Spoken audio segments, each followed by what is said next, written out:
저는 말씀을 준비하면서 특별히 제 가슴 속에 남는 한 단어가 있습니다. 바로 오늘 사도행전 2장 5절 말씀에 보면 경건한 이러한 단어가 나옵니다. 저는 생각해 봤습니다. 경건이 무엇일까? 저는 학교 다닐 때마다 학교의 교훈이 경건과 학문이었습니다. 저는 목회하면서 평생 경건이라는 단어를 사용하고 있습니다. 또 우리 성도님들도 경건한 신앙생활을 하고 있습니다. 그러면 과연 경건이 무엇일까요? 여러분, 한자어로 보게 되면 공경할, 여러분 경자, 정성스러울 건자. 그래서 이 공경이라는 단어는 어떤 대상을 정성스럽게 공경한다, 이러한 뜻이 되어 있습니다. 특별히 이 원문에 보면 헬라어로 유세비아라는 단어를 쓰고 있는데, 이거는 어떤 좋다, 이러한 뜻과 세비아, 두려워한다, 이러한 단어의 뜻이 있습니다.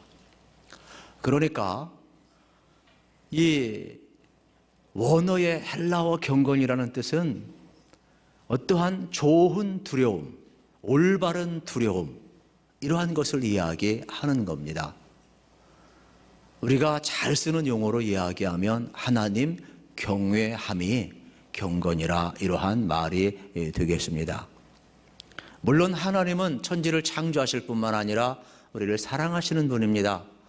우리를 어떻게 합니까? 가까이 하시고 우리와 함께 하시는 분입니다. 멀리 계신 분이 아니라 언제나 우리와 함께 하시는 하나님이에요. 그럼에도 불구하고 우리가 하나님을 너무 가볍게 여기면 안 될 겁니다. 여러분, 우리가 인생길을 걸어가면서 아무리 어른들이 여러분 아이들을 사랑하고 격의 없이 대하고 품어주고 허물 없이 대한다고 그래서 마치 어린아이가 어른들을 경계선과 어떠한 경외함, 공경이 없이 막대한다면 그 관계는 오래가지 못할 겁니다.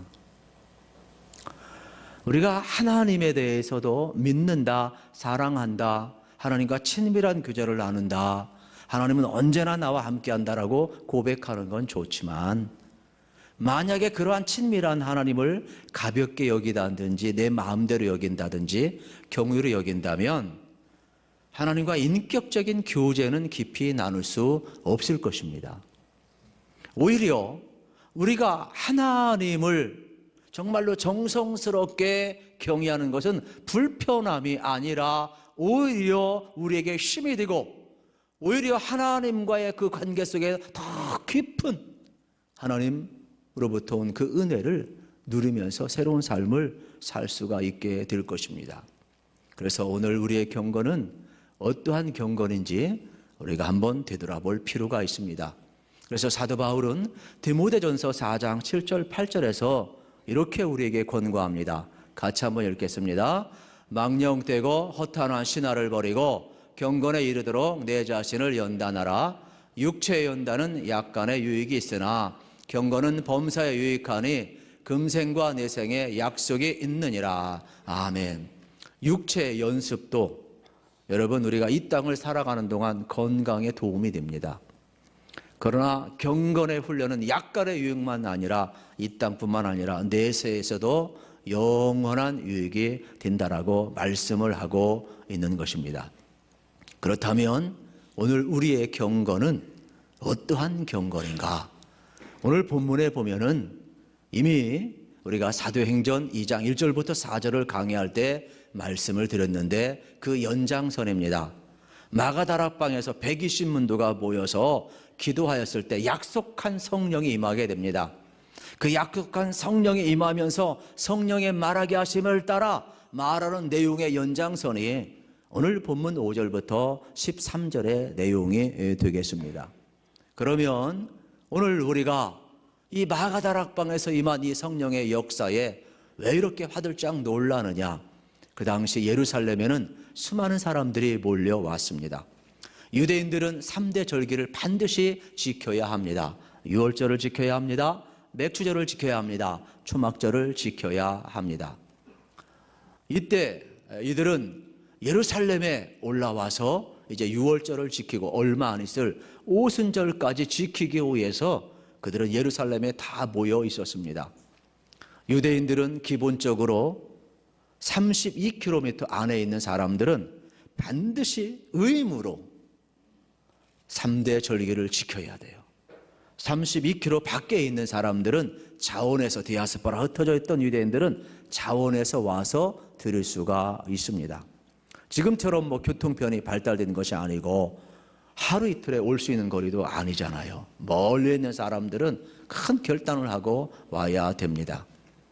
그래서 그들은 절기를 지키면서 하나님의 은혜를 기억하고 하나님의 공급하심을 기억하고 지난날 고난을 기억하면서 하나님의 백성으로 여전히 하나님과의 관계를 맺고 살아가는 것이 바로 절기였다라는 사실입니다. 성경에 보게 되면은 그 소리를 듣고 수많은 사람들이 화들짝 놀라고 있습니다. 어느 정도 놀라고 있느냐? 오늘 9절부터 11절에 보게 되면은 각 나라의 말들이 나옵니다. 여러분, 지금 본문 속에 여러 가지 지명이 나오고 어떻게 보면 지역과 나라들이 나오잖아요. 아시아든 아프리카든 유럽이든 지역과 권역별 이렇게 수많은 이름들이 나오고 있어요. 그런데 이것을 세보면 16개 지역 나라가 되겠어요. 그러면 디아스포라 흩어져 있던 유대인들이 지금 예루살렘에 와서 한 번도 예루살렘을 떠나지 않았던 사람들이 하는 그 소리를 듣는데 방언이에요. 16개 나라 흩어져서 살았던 사람들은 생존을 위해서, 핍박을 피해서, 신앙을 지키기 위해서, 또 생존을 위해서, 성공하기 위해서 여러분 언어를 익히며 살았는데 자기들의 언어로 지금 듣고 있다라는 사실이에요. 얼마나 놀랐을까요? 오늘날도요, 우리가 유학을 간다든지 또 언어를 배운다든지 쉬운 게 아닙니다. 노력을 해도 우리가 외국어 한다는 거 쉽지 않아요. 그런데 지금 여기 마가다락방에 모였던 120문도들이 한 사람도 예외 없이 전부 다 각 나라 방언으로 이야기하는데 흩어졌다가 6월절과 오순절을 지키게 왔던 수많은 디아스포라 유대인들이 자기 지역의 언어로 각각 듣고 있다는 사실은 통역사도 없어요. 그런데 그들은 알아듣고 있다는 말이에요. 거기서 놀라는 거야. 이들이 누구인가? 이들은 우리가 그토록 기대하지 않았던 갈릴리 촌부들이 아닌가? 이들이 과연 정통적으로 언어를 공부한 사람들이 아니지 않는가? 그런데 더 놀라운 사실은 이들을 통하여서 하나님의 큰일, 구원의 복음의 역사가 지금 외쳐지고 있다는 사실이에요. 더 놀라운 사실은 이 공동체의 모습을 보면서 세술에 취하였다. 좋은 뜻도 있지만은 이성적으로 이해할 수 없을 정도로 비아냥거리는 거예요. 저거 다 예수한테 미친 사람들이구나. 여러분, 이 사건을 어떻게 우리가 이해하고 받아들일 수 있겠습니까? 성령이 역사하니까 성령을 따라 각각 말하기를 시작하고 있는데 이들은 성령의 역사를 보고 듣고 경건한 반응을 지금 보이고 있다는 사실이에요. 우리 6절, 7절을 한번 보세요. 6절, 7절 시작. 이 소리가 나매 큰 무리가 모여 각각 자기의 방언으로 제자들이 말하는 것을 듣고 소동하여 다 놀라 신기하게 여겨 이르되 보라, 이 말하는 사람들이 다 갈릴리 사람이 아니냐. 지금 성령의 역사 앞에 반응을 보이는데 120문도가 성령의 말하게 하심을 따라 말하고 있어요. 근데 그 현상을 보고 있는 예루살렘에 모였던 수많은 사람들이 어떻게 하고 있어요? 여러분, 소동하였다 이 말은 놀라서 흥분하였다 이 말이에요. 그리고 뒤에 나오는 이 놀라다는 단어는 정신을 잃을 정도로 놀라운 사건임을 그들이 경험하고 있다라는 사실이에요. 또 신기하게 여겼다. 이것은 뭐냐? 이 사람들이 분명히 갈릴리 사람들인데, 이 사람은 유학파들이 아닌데 어떻게 이렇게 각각 우리가 알아들을 수 있는 방언 각 나라의 말로 말할까 신비하게 여기며 감탄하고 있다. 이러한 내용이 되겠습니다. 이성적으로 도무지 납득지 않은 이 상황을 목격하면서 두려움과 떨림으로 이 현장에 있다라는 사실입니다. 지금 예루살렘에 울려 퍼지고 있는 소리는 무슨 소리입니까?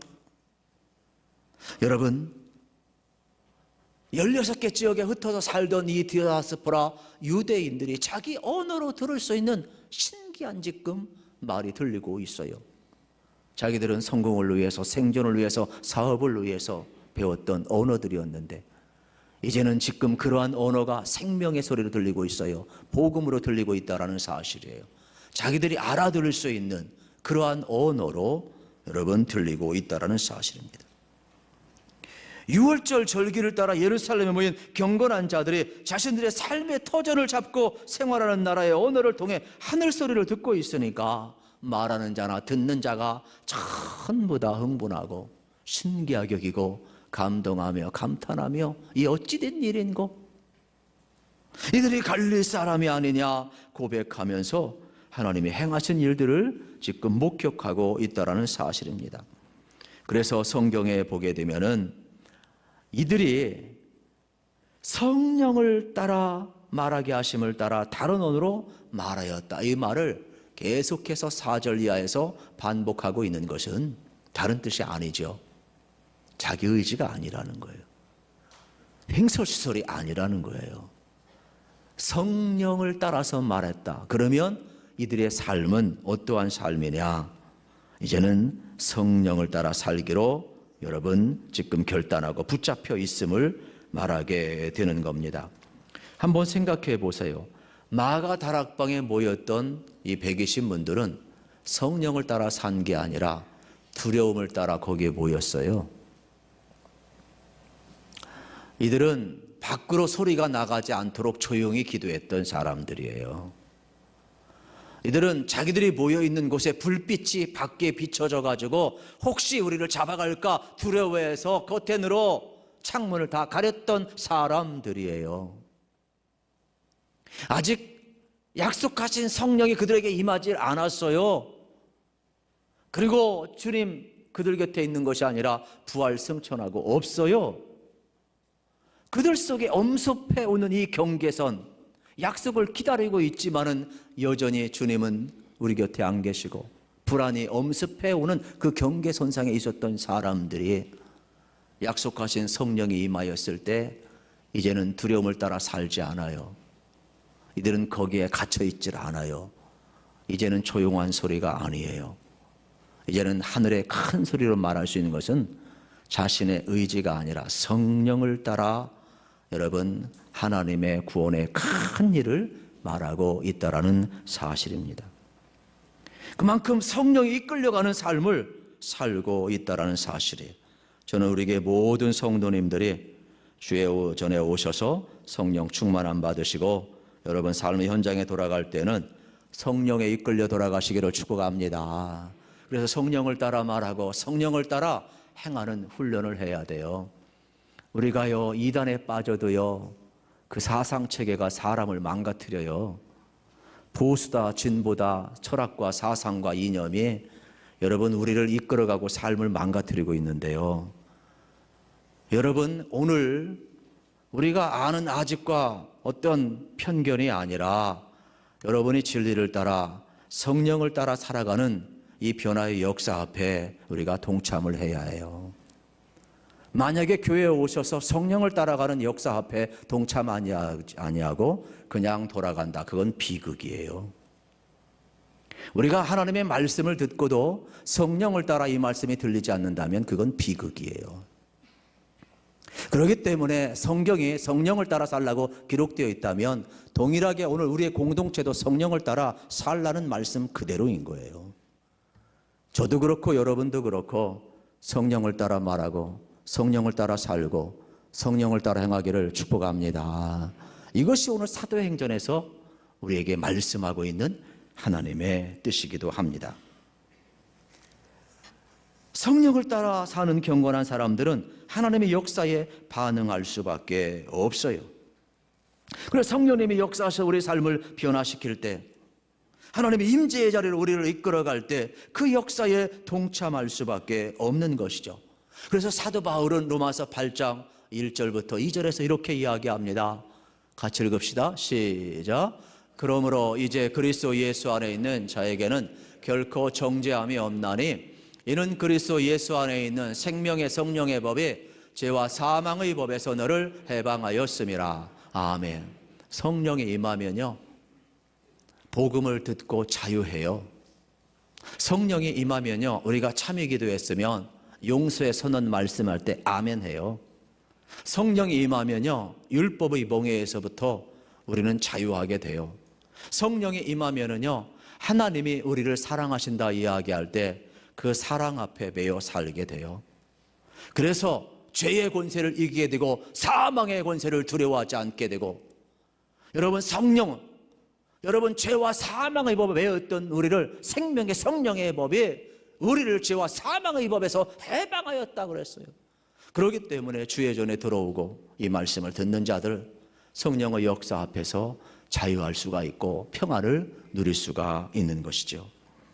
그러하기에 성령을 따라 살아가는 사람들은 철저하게 성령의 역사 앞에 우리가 반응을 보일 뿐이라는 사실. 지금 120문도가 두렵고 떨렸고 그 안에 가득 갇혀 있었던 자들이지만은 이제 그들을 향하여서 여러분 성령의 역사는 강력하게 뻗어나가고 있어요. 120문도가 마가다락 앞에 갇힌 것이 아니라 성령의 역사는 이들의 가슴을 넘어서 마가다락 방을 열어서 여러분 예루살렘 시가지를 향하여 뻗어나가고 있음을 우리에게 사도행전은 보여주고 있는 것입니다. 마가다락 병에 있는 120문도를 기억해 보세요. 아무리 생각해 보아도 성령 받기 전에는 두려웠고 은둔한 삶을 살았어요. 세상의 위협 앞에 움츠려 들었어요. 담장 너머로 자신들의 소리가 나지 않도록 주의했어요. 사람들에게 의심받지 않도록 불빛을 감추었던 연약한 자들이에요. 그러나 성령이 임하니까 더 이상 두려워하지 않아요. 숨기지 않아요. 이들이 두려워했던 세상을 향하여 생명의 소리를 외치고 있다라는 사실이에요. 어떻게 두려운 세상을 향하여 담대히 나아갈 수 있었을까? 그것은 성령님이 그들을 이끌어 가기 때문에 그런 것입니다. 저는 여기 계신 여러분들도 두려움이 엄습한 세상이지만은 여러분 오늘 은혜 받으시고 세상 담대하게 살아가기를 축복합니다. 성령님께서 우리의 삶에 임하시면 놀라운 일들이 벌어져요.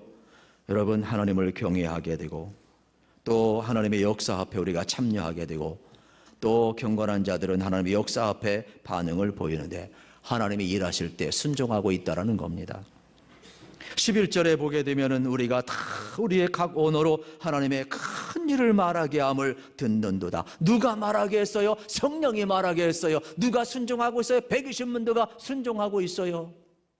이들은요, 자기들이 하고 싶어서 하나님의 구원의 일을 이야기하는 게 아니에요. 성령께서 여러분 역사하시니까 성령이 말하게 하심을 따라 그들도 하나님의 구원의 역사를 말하고 있다라는 사실입니다. 그렇다면 오늘 우리들도 마찬가지입니다. 하나님이 우리 가운데 역사하실 때 여러분 우리도 얼마든지 다른 언어로 말하는 것처럼 하나님의 큰 일, 구원의 역사를 우리도 외칠 수 있다라는 사실이에요. 그렇다면 성령 충만한 제자들, 자신의 의지나 계획이 아니라 하나님의 큰 일을 말하고 있는 것은 성령을 따라 순종하기 때문에 하고 있는 것입니다. 우리 믿음의 길을 걸어가야 합니다. 사랑하는 성도 여러분, 여러분이 하나님의 인도하심을 믿는다면 성령님 여러분 곁에서 도와주시고 성령님 여러분 이끌어감을 믿으셔서 우리가 설교를 들을 때도 마찬가지고 성경을 볼 때도 마찬가지고 말씀을 배울 때도 마찬가지죠. 성령님이 역사하면 말씀을 사모하게 되고 말씀을 경청하게 되고 말씀을 두려워하게 되고 또 말씀 앞에 순종하게 되고 그 말씀대로 이끌어가는 대로 사는 것 아니겠습니까? 저는 그런 생각을 합니다. 여러분이 말씀을 묵상하면 그 말씀이 여러분을 이끌어갈 줄로 믿습니다. 우리가 하나님을 묵상하게 되면 여러분 하나님이 함께함을 묵상하게 되면 정말 우리가 하나님이 함께할 줄로 믿습니다.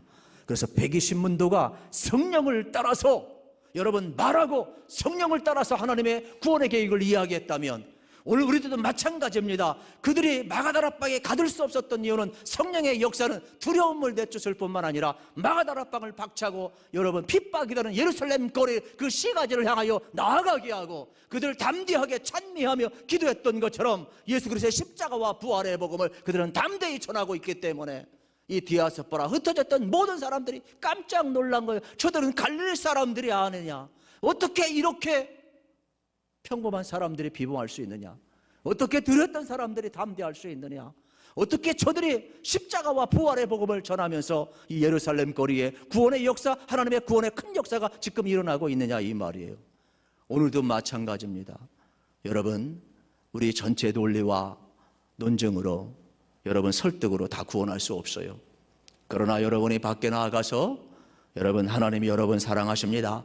예수님이 우리 위해 십자가에 못 박혀 죽으셨습니다. 예수님이 부활하셔 우리에게 영원한 생명을 주었습니다. 누구든지 회개하고 예수 믿으면 구원받고 천국 갑니다. 복음을 전하면 성령님이 역사할 줄로 믿습니다. 성령님이 어떻게 역사합니까? 우리가 하나님 여러분을 사랑한다고 여러분 증언할 때 그 사랑이 그들 속에 들어갑니다.